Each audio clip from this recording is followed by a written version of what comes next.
메모리얼 데이를 맞아 한국전 참전용사를 추모하는 행사가 워싱턴 DC에서 열렸습니다. 미국은 미군들에게 상상을 초월하는 혜택과 끝까지 책임져주는 시스템으로 세계 최강 전투력을 유지하고 있다는 평가를 받고 있습니다. 백신 접종을 마친 아동들은 여름 캠프 참여 시 마스크를 벗고 사회적 거리 두기도 할 필요가 없다고 CDC가 발표했습니다. 에빅션 모라토리엄이 끝나는 6월 말 이후 수십만 세입자들이 강제 퇴거당할 것이란 우려가 나오고 있습니다. 바이든 행정부가 이민 적재를 신속하게 없애 합법 이민을 획기적으로 늘릴 계획입니다. 시청자 여러분 안녕하십니까? 워싱턴 뉴스 투데이입니다. 메모리얼 데이를 맞은 오늘 한국전 참전용사를 추모하는 행사가 워싱턴 DC에서 열렸습니다. 오늘 행사는 그간 회상의 벽 건립기금 모금에 앞장섰던 버지니아 한인회의 성금 전달식도 있었는데요. 한인사회는 회상의 벽 건립에도 앞장서며 대한민국의 자유를 지켜준 한국전 참전용사를 결코 잊지 않겠다는 뜻을 밝혔습니다. 박남주 기자의 보도입니다.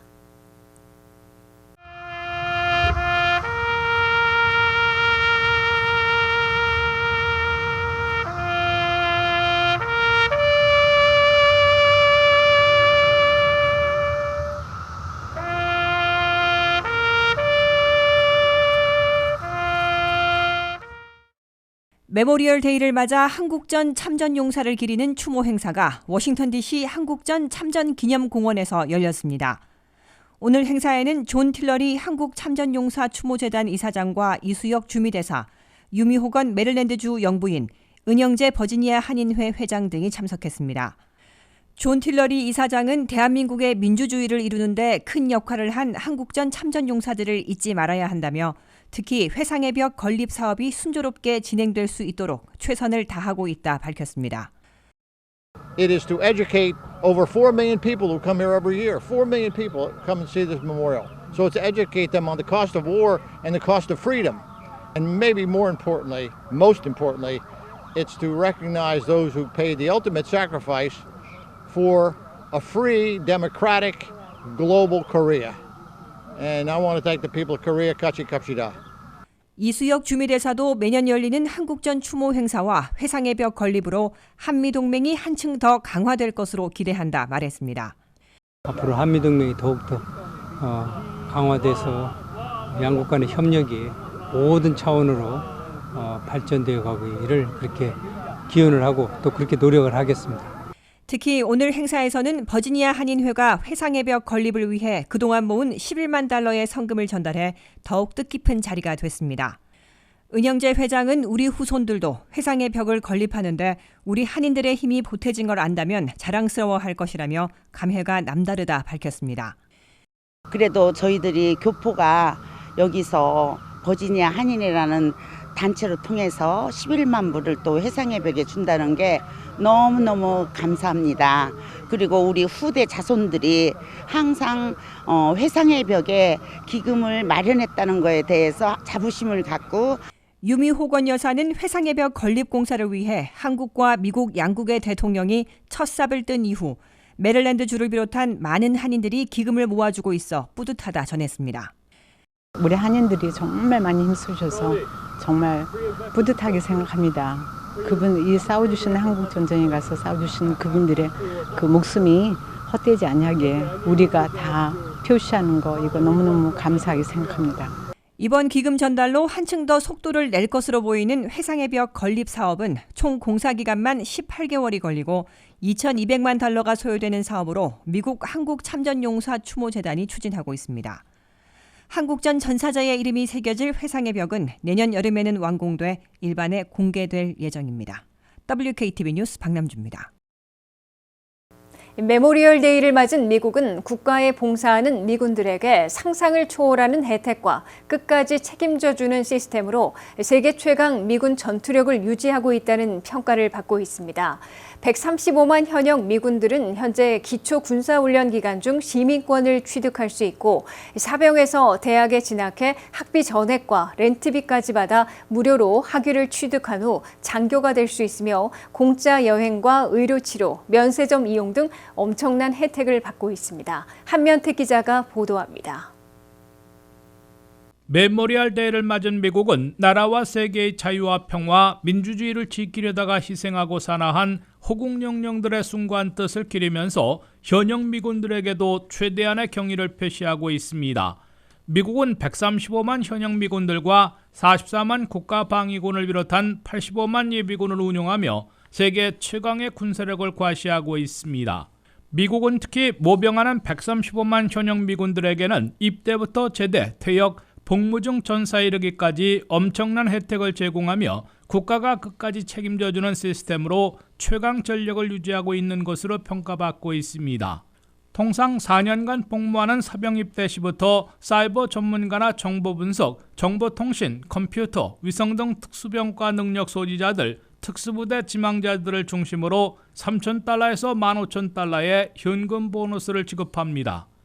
영주권자들은 물론 지금은 일시 중단됐지만은 유학생 등 외국인들까지 기초 군사훈련을 받는 7주 내지 12주 안에 미국 시민권을 받게 해주고 있습니다.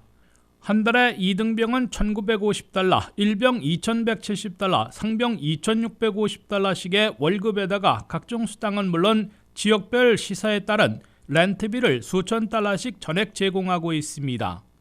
입대 후 4년 정도 복무하는 상병 시절에는 대학의 ROTC에 지원할 수 있는데 여기에 합격하면은 수업료 무료는 물론 렌트비까지 받고 대학에 다니며 학사학위도 취득하고 소위로인 가운데 장교로 발돋움하게 됩니다. 9.11 테러 이후 제정된 GI 빌에 따라 현역시 대학 공부를 하게 되면 수업료 무료에다가 주거비는 현역병에게 주는 렌트비로 충당해주고 본인이 아니더라도 배우자나 자녀가 학비와 렌트비 혜택을 사용할 수 있습니다. GI 빌에 따른 대학 학비 전액과 렌트비 제공은 두 가지 모두 가능한 제대 후에도 주로 이용하고 있습니다. 미군들은 현재 주한미군을 비롯해 전 세계 70여 개국 800여 개 군기지에 파병돼 16만 명이 해외 복무하고 있는데 이들에게도 기본 봉급과 식비, 수당은 갖고 해외 복무자들에 대한 현지 시세에 의한 렌트비와 생활비도 지원됩니다. 해외 출전으로 여행 시에 드는 모든 비용을 지원받고 있어 사실상 무료 여행하고 있으며 일반 의료와 치과 치료 시 군병원을 이용하면 본인은 물론 직계 가족이 거의 무료로 진료 치료받고 처방약을 이용하고 있습니다. 정보분석, 수사, 정보통신, 컴퓨터, 위성 등 특수병과와 특수부대 출신들은 제대 시 FBI나 CIA 등에 많이 취업하고 있으며 지역 경찰 등에서도 우대받고 있습니다. 사병에서 하사관까지 준사관, 중령 이상 장교 등은 주로 20년 이상 군 생활을 하고 퇴역하면 연금을 받게 됩니다.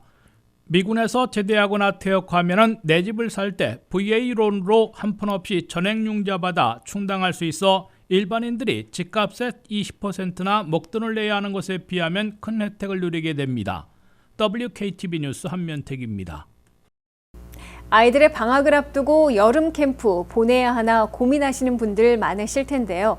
질병통제예방센터 CDC가 백신 접종을 마친 아동의 경우 캠프 참여 시 마스크를 벗고 사회적 거리 두기도 할 필요가 없다는 새로운 지침을 발표했습니다.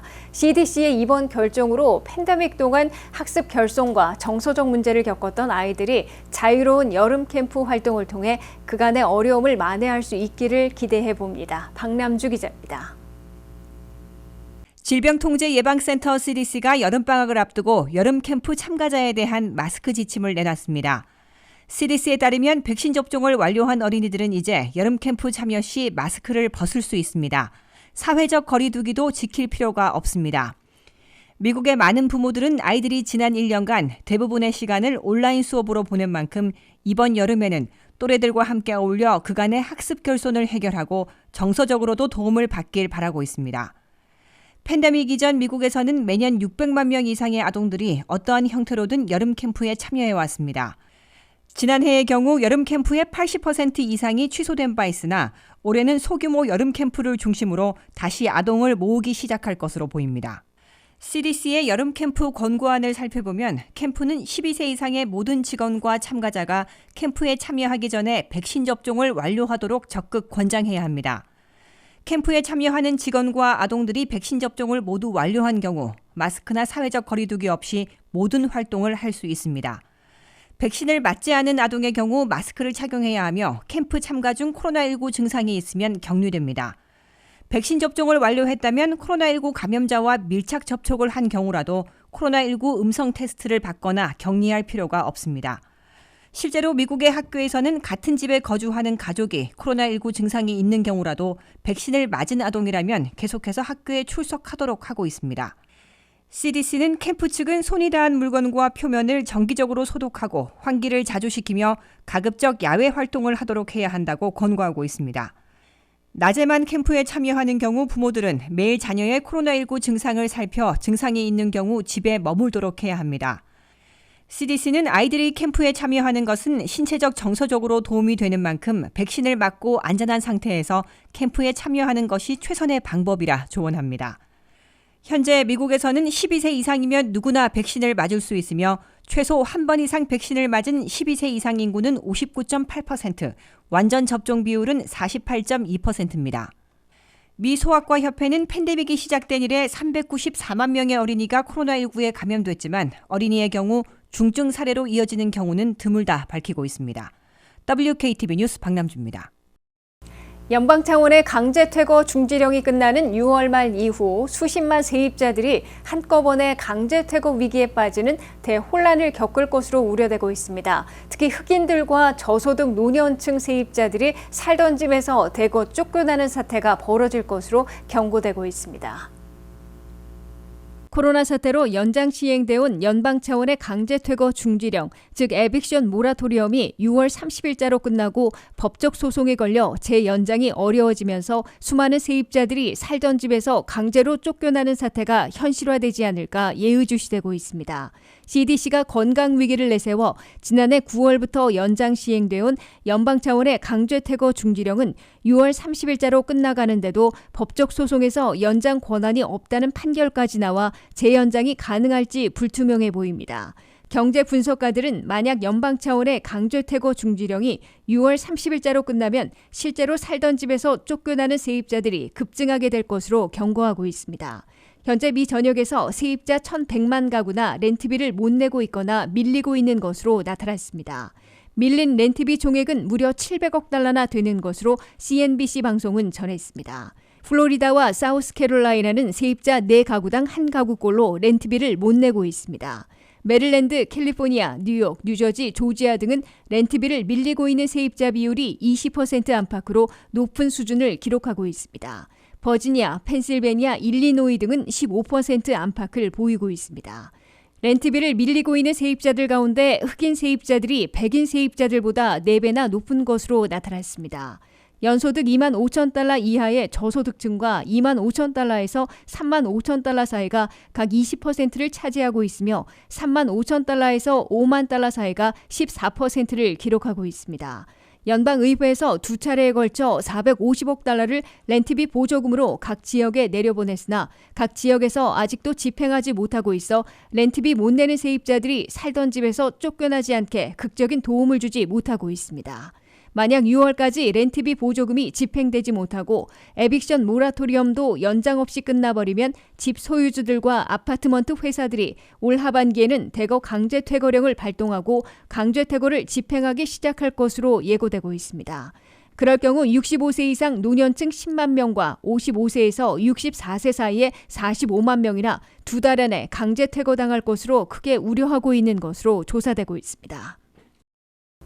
바이든 행정부가 400만 건 안팎의 이민 적체를 신속하게 없애 합법 이민을 획기적으로 늘리는 작업에 착수할 계획이어서 이민 사회를 고무시키고 있습니다. 바이든 행정부의 국토안보부는 46페이지짜리 이민 적체 제거를 통한 합법 이민 확대 계획을 세운 것으로 뉴욕타임스가 보도했습니다. 한면태 기자가 보도합니다. 조셉 바이든 대통령이 연방의회의 승인을 받아야 하는 포괄 이민개혁 법안에 앞서 행정부 차원의 이민적체 해결을 통한 합법 비자와 영주권, 시민권의 획기적인 확대에 나서고 있습니다. 조 바이든 대통령은 최근 시민권 선서식에 보낸 영상 메시지에서 미국을 다시 이민자들에게 기회와 가능성, 환영의 나라로 회복시키겠다고 약속했습니다. America is worthy of your aspirations. The idea that we have as a nation, and we can define America in one word, possibilities. 바이든 행정부는 서림이 비자 합법 신분 부여와 영주권, 시민권 허용을 담은 포괄 이민개혁 법안을 의회에서 승인받는 데 시간이 걸릴 것이므로 행정부 차원에서 가능한 이민 심사제도 현대화, 이민적 제재거, 이를 통한 합법 비자와 영주권, 시민권 확대부터 시행하려는 것으로 해석되고 있습니다. 새 이민 서비스국 USCIS 국장으로 지명된 멕시코와 이라크계 이민자 자손인 우루 멘도사 자두 지명자는 최근 상원법사위 인준청문회에서 무엇보다 400만 건에 달하는 이민 적체를 해결해 합법 이민 제도의 신뢰를 회복하는 데 최우선을 두겠다고 약속했습니다. 1.5 million people in the family-based visa backlog and hundreds of thousands more in the employment-based visa backlog. That is certainly something I would like to take a look at if I'm confirmed. Of course, 바이든 행정부의 국토안보부는 이를 위해 5월 3일자로 작성한 46페이지짜리 미국 합법 이민 제도의 신뢰 회복이라는 계획에서 합법 비자와 영주권 심사 제도를 현대화시켜 400만 건에 달하는 이민 적체를 신속하게 대거 없애는 작업에 착수하기로 한 것으로 뉴욕타임스가 보도했습니다. 이 국토안보부 계획에서는 이민 적체를 없애기 위해 첫째, 이민 신청서를 온라인에서 제출하는 e-파일링을 획기적으로 확대키로 했습니다. 온라인 제출 시에는 이민 수수료를 할인해 주기로 했습니다.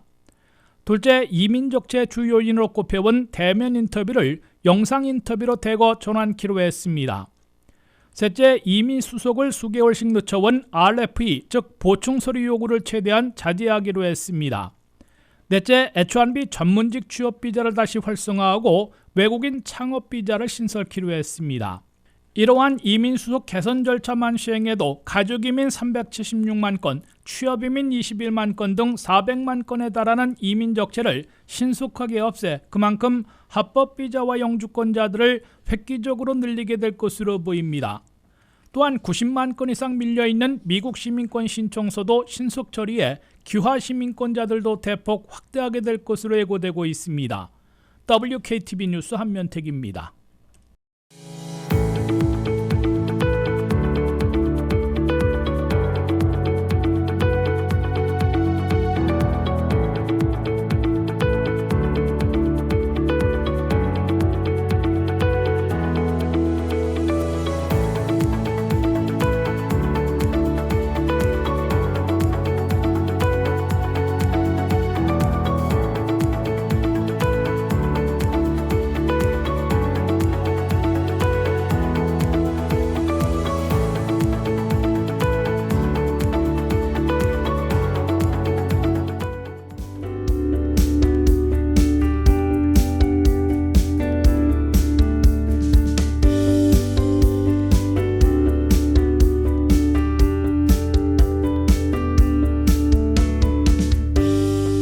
이상으로 워싱턴 뉴스투데이를 마치겠습니다. 시청해주신 여러분 고맙습니다.